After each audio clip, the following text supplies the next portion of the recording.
7:19 de la mañana, estamos ya de vuelta en tu programa Nutrición y Vida, este espacio en el que, recuerda, estamos dedicados a ayudarte a resolver todas tus dudas de nutrición. El día de ayer estábamos hablando acerca de la relación de la diabetes, de los riñones y de la alimentación. Bueno, me quedé con el pendiente de platicarles algo acerca de cómo cuidarnos. Hay 3 cosas que van a ser importantes cuando yo estoy ya con un problema identificado, con algún tipo de problema renal identificado y si tengo diagnóstico de diabetes. Ojo, con respecto a las proteínas, por aquí les voy a platicar que la reducción de las proteínas va a ser clave, o el control de las proteínas va a ser clave. Fíjense bien, las proteínas son moléculas grandes que cuando pasan por el riñón lo inflaman. Por eso es vital que una vez que se detecta un daño renal, se restringe el consumo para que no ocurran más lesiones en este órgano. El primer paso para lograrlo es sustituir las carnes rojas y los mariscos por pescados, por ejemplo, de agua fría, como el salmón, la trucha, el atún, la mojarra, el pollo, los quesos magros, los que son obviamente bajos en grasa, y las claras de huevo. La cantidad de este tipo de alimentos también deberá cuidarse y no deberá de pasar, es un aproximadamente 90 gramos de carne blanca durante todo el día, pero se tiene que ajustar la cantidad de proteínas para cada paciente. Ya tenemos a la línea a la doctora Marisela Vidrio Velázquez, ella es endocrinóloga y está aquí para platicarnos acerca de cuáles hábitos vamos a necesitar sí hacer para tener una buena condición, ya que tengo yo un diagnóstico de diabetes. Doctora, buenos días. Hola, buenos días, ¿cómo estás, María? Muy bien, muchas gracias, con mucho gusto de tenerla aquí en la línea y que se esté dando el tiempo de compartirse con nosotros. Doctora, ¿cuáles son estos cambios que un paciente que ya tiene diagnóstico con diabetes debe de empezar a realizar para mantenerse bajo las mejores condiciones? Bueno, mira, básicamente lo que nosotros les pedimos a una persona que vive con diabetes es que lleve una alimentación sana. O sea, eso es, quizás cuando hablamos ya de cambios es porque la alimentación que llevaba previamente no era la adecuada y bueno, esto quizás desafortunadamente lo llevó a la diabetes. Pero lo que les pedimos básicamente es que sean sus desayuno, comida, cena. Si acaso algunos pacientes necesitarán algunas pequeñas porciones de alimentos que llamamos colación, a media mañana, a media tarde, pero sí es muy importante primeramente los horarios, que respeten los horarios de desayuno, comida y cena.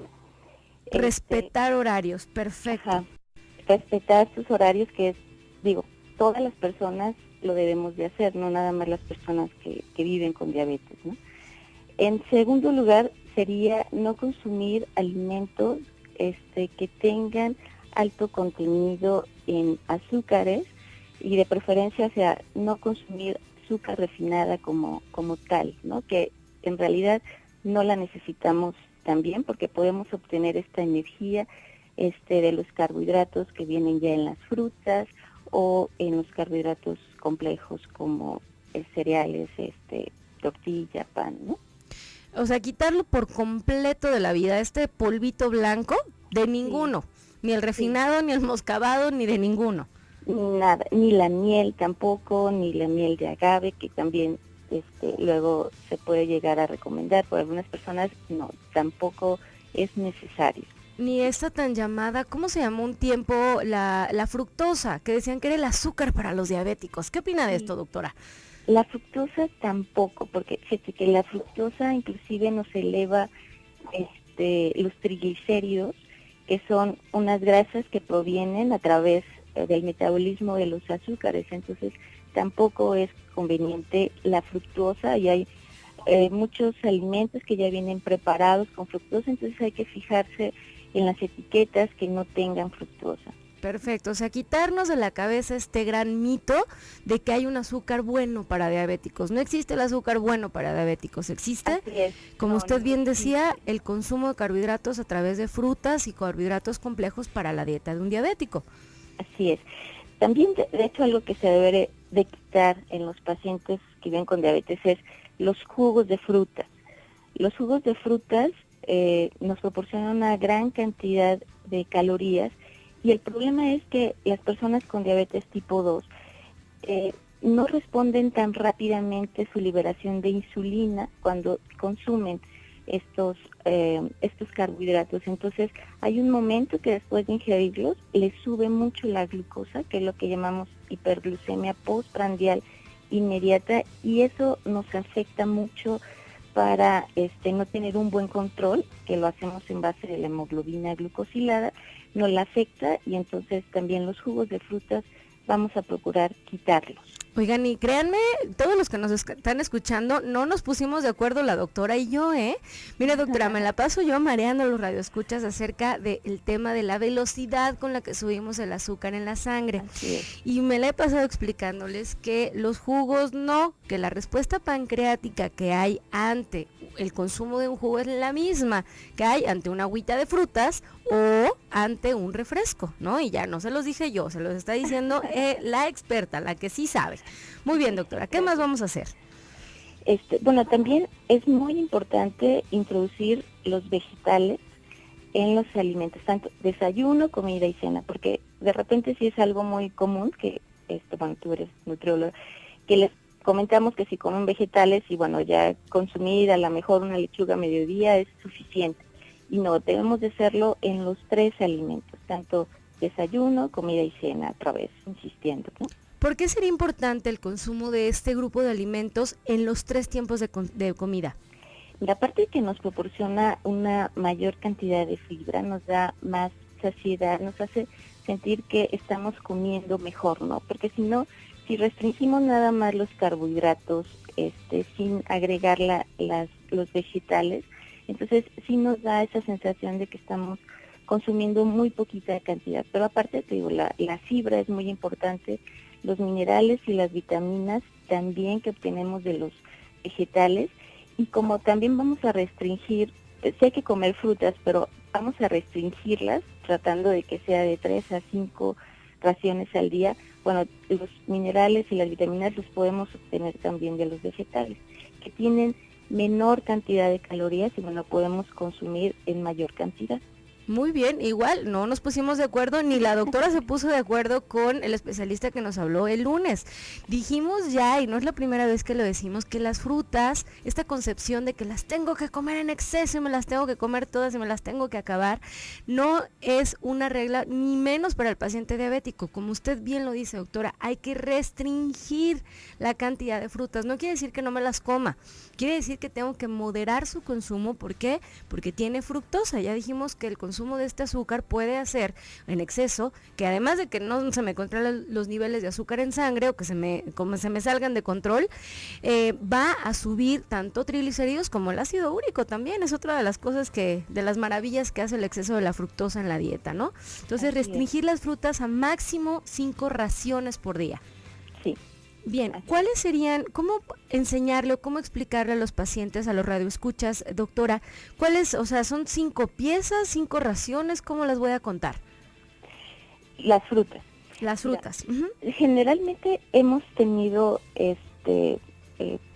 bueno, ha habido una evolución acerca de cuál sería la ración. Ahorita una ración de fruta la contiene 15 gramos más o menos de carbohidratos, entonces para cada fruta, si consultan a su nutrióloga, bueno, les va a decir cuál es la ración, pero por ejemplo, en forma general, pues sería una pieza que sería una manzana pequeña, y sería de todo lo que es picado, yo les comento, es una taza normal, podríamos decirlo como sería sandía, piña, todo eso podría consumirse lo que sería el equivalente de una taza, y todo lo demás sería el equivalente, lo que sería de una porción, una naranja, media toronja, que de repente pensamos, frutas como la toronja, a lo mejor puedo consumirme una porque está media ácida. No, media toronja es más o menos la ración, pero quizás otras como la jícama, se pudiera consumir una jícama mediana, que esa nos da menos proporción de carbohidratos, ¿no?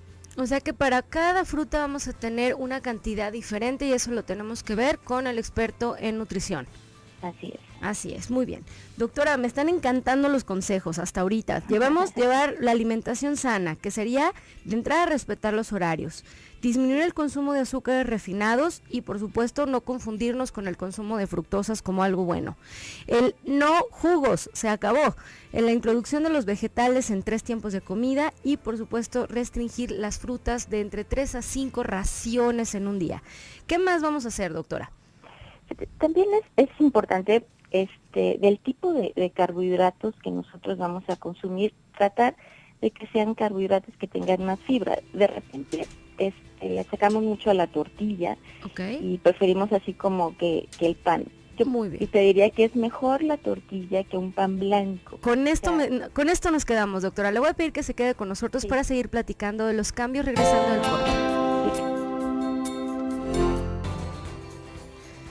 7:34 de la mañana, estamos ya de vuelta en tu programa Nutrición y Vida. El día de hoy hablando de todos aquellos cambios de hábitos que podemos tener y hacer y integrar de manera puntual en nuestro día a día para todos aquellos pacientes que están viviendo con diabetes. Vamos a hacer retomando lo que estábamos hablando antes de irnos al corte. Dijimos ya que la alimentación sana va a incluir el respetar los horarios, al menos desayuno, comida y cena, es decir, 3 tiempos de comida, y en algunos pacientes pudiera ser pacientes que viven con diabetes que se pudiera incluir alguna colación. No es para todos, tenemos que verlo según cómo se esté comportando la glucosa en ese paciente. Por supuesto, quitar de la dieta los azúcares, incluyendo mieles y mieles de agave. Los jugos no, ya dijimos otra vez, los jugos no. Introducción de vegetales en 3 tiempos de comida por el tipo de fibras que nos van a dar. Y por supuesto restringir las frutas, al menos, bueno, va a depender de cada paciente, pero de 3 a 5 raciones.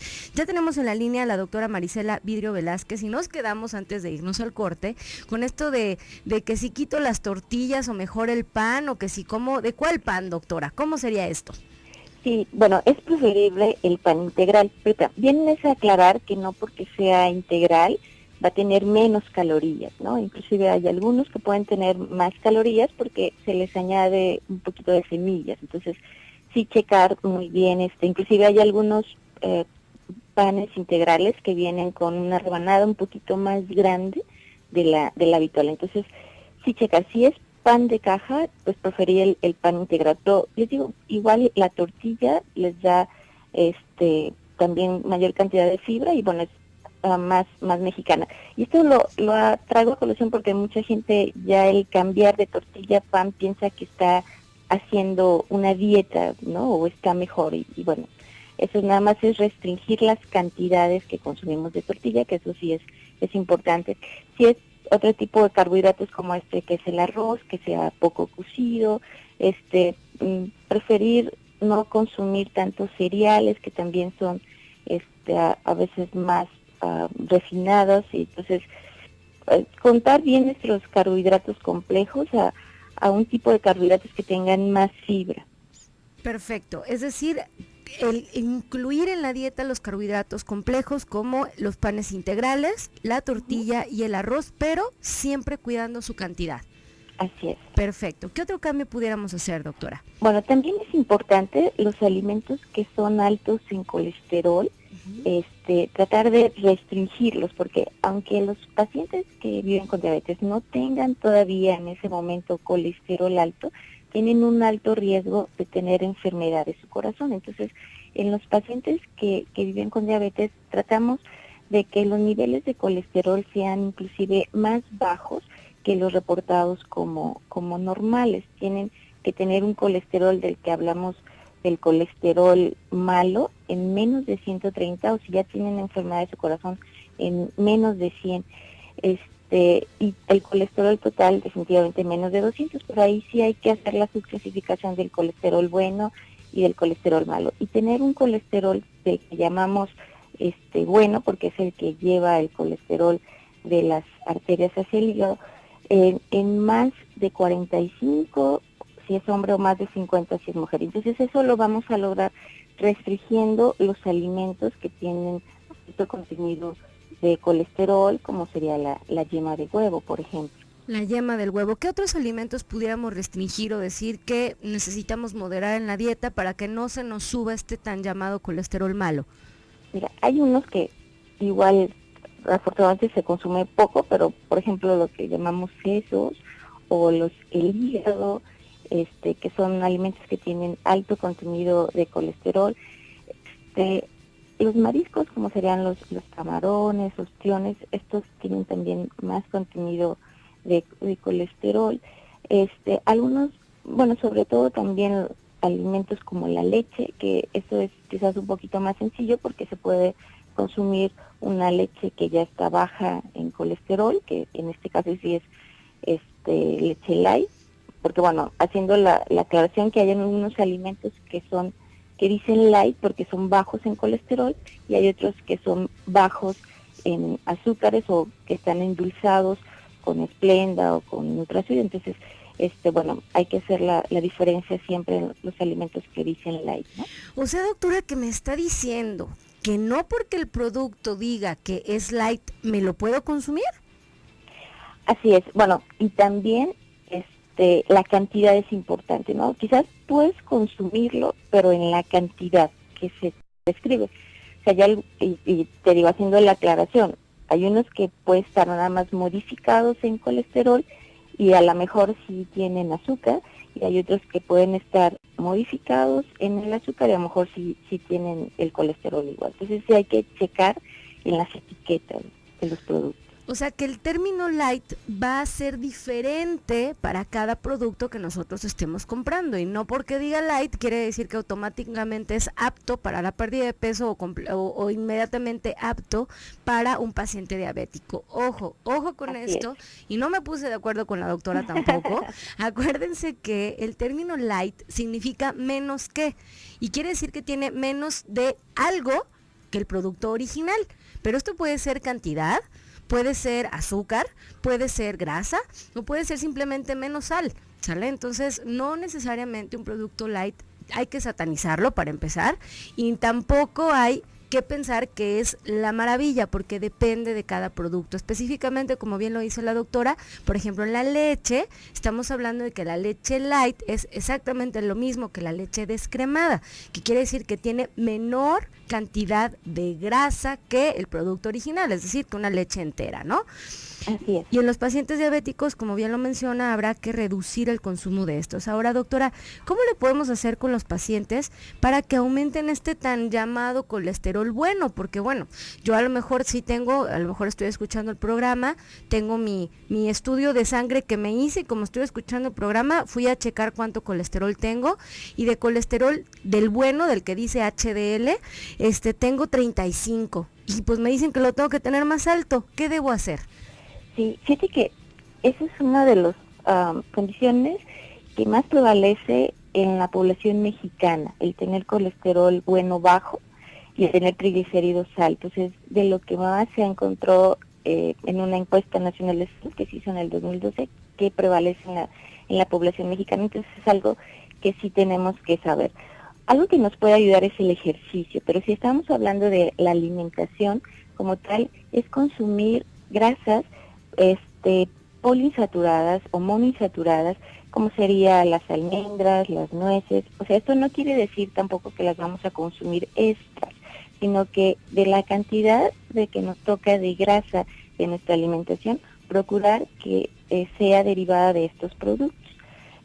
Digo, nueces, almendras, quizás cacahuate, pero que sean la proporción de nuestra alimentación que nos corresponde, que sea este tipo de grasas, y evitar las grasas saturadas, como sería la manteca o el aceite. Esto sería lo que habría que evitar.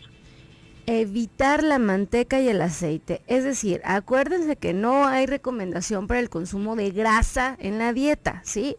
Hay que moderarlo, punto, y consumir este tipo de grasas que bien menciona la doctora, que son las poli, que serían los omegas, doctora, omega 3, 6 y 9.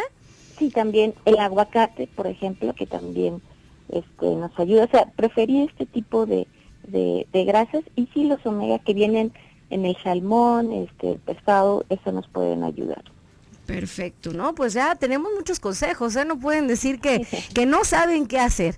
Bien, doctora, ¿qué otro consejo nos pudiera dar para los pacientes que están ya con un diagnóstico de diabetes?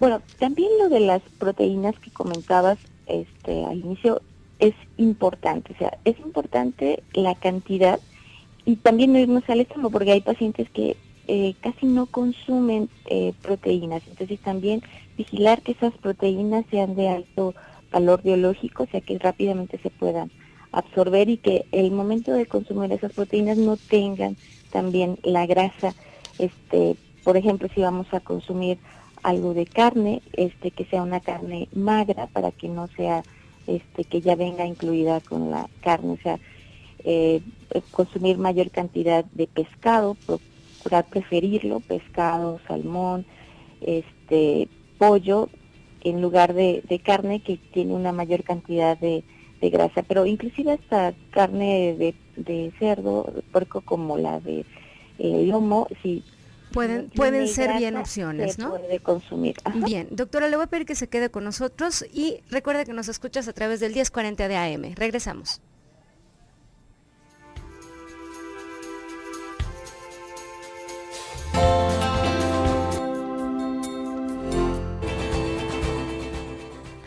Siete 7:49 de la mañana, estamos ya de vuelta en tu programa Nutrición y Vida, este espacio dedicado a ayudarte a resolver todas tus dudas de nutrición. Tenemos en la línea, seguimos en la línea con la doctora Marisela.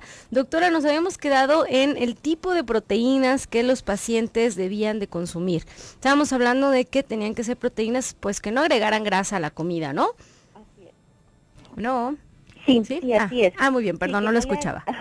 Sí, que no le agregaran grasa, o sea, para poder obtener la cantidad de proteínas que nosotros debemos de consumir, pero sin la grasa que ya dijimos que debemos de evitar, ¿no? Perfecto. Por aquí tenemos una participación del público, doctora, que dice, la señora Leti Martínez, dice, mi suegra es diabética y toma refresco light.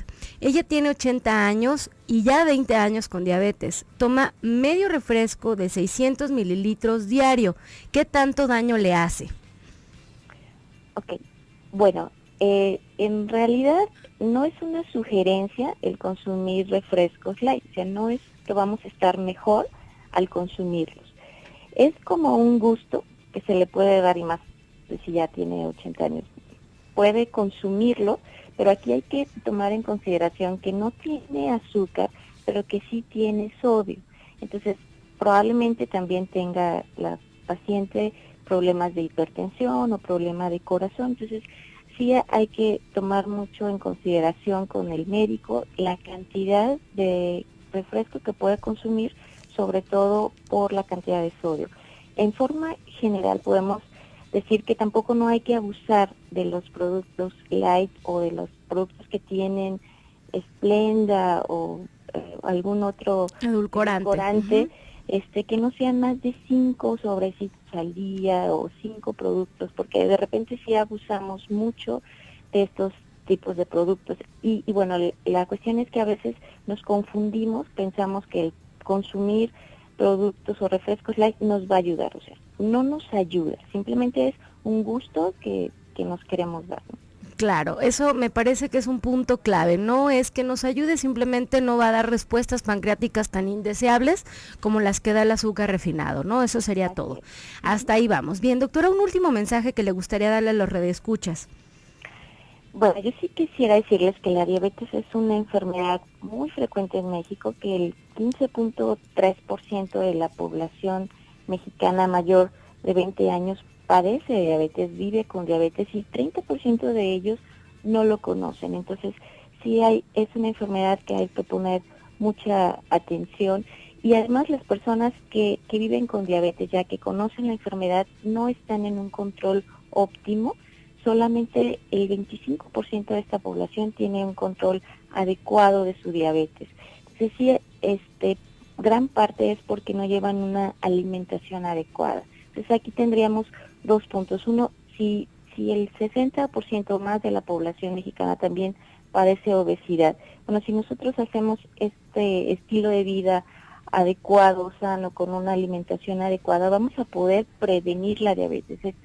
Estos pacientes que tienen obesidad pueden prevenir el llegar a tener diabetes si llevan una alimentación adecuada. Y si ya tenemos o vivimos con diabetes, el llevar una alimentación adecuada nos puede hacer que tengamos un control en meta de hemoglobina glucosilada, que es algo importante, que debe ser en forma general menos de 7%, y que no tengamos complicaciones a largo plazo de la diabetes, y que la calidad de vida sobre todo sea adecuada. Entonces, ese sería el mensaje que quisiera dejarle. Me parece excelente, doctora, le agradezco muchísimo su tiempo, de verdad le agradezco todos los consejos y de verdad no sabe además cuánto le agradezco que se haya puesto en contacto con la nutrición, porque siendo médicos de repente como que no se ponen tan en contacto con eso y no es tan frecuente encontrar médicos que sepan de nutrición, así es que le agradezco el esfuerzo extra porque yo sé que además de ser endocrinóloga está haciendo un esfuerzo extra por saber de nutrición, así es que muchísimas gracias. Gracias a ti. Bien, hasta luego. Bien, pues ahí lo tienen, un médico responsable que está de verdad poniéndose las pilas con saber de nutrición, habla de gramos, estamos hablando de que estamos en la misma sintonía y me da mucho gusto que cada vez más me estoy encontrando médicos con los que podemos hacer mancuerna los nutriólogos y bueno, ahí tienen los consejos. Les voy a seguir platicando acerca de a todos aquellos pacientes que ya tengan algún tipo de lesión renal. Ojo, vamos a tener que cuidar también los minerales incómodos, les decía el día de ayer. Las leguminosas, que son como el frijol, la lenteja, los garbanzos y por ejemplo la soya, son parte de otro de los grupos de alimentos que ya se tienen que empezar a consumir con moderación cuando hay una lesión renal, inclusive quitarlos de la dieta, pues aunque son muy útiles para controlar la diabetes por el contenido de fibra, un elemento que el riñón ya no es capaz de desechar en su totalidad es el tipo de minerales que tienen este grupo de alimentos. Algunas opciones para reemplazar son platillos elaborados con verduras, por ejemplo las rajas con un poquito de jocoque, ¿qué te parece? O acelgas con papa o las claras de huevo con champiñones o la flor de calabaza o nopales guisados son algunas cosas que puedes utilizar para reemplazarlo si eres un paciente con diagnóstico de diabetes que ya tiene algún tipo de lesión renal. Otra cosa es entender, hay unos reemplazos útiles que puedes utilizar con el fin de que el fósforo no saque el calcio de los huesos o se acumule en las venas. Las oleaginosas, que son los cacahuates, los pistaches, las nueces y las almendras, también deben evitarse desde que empieza a haber algún tipo de daño renal en el paciente que vive ya con diabetes.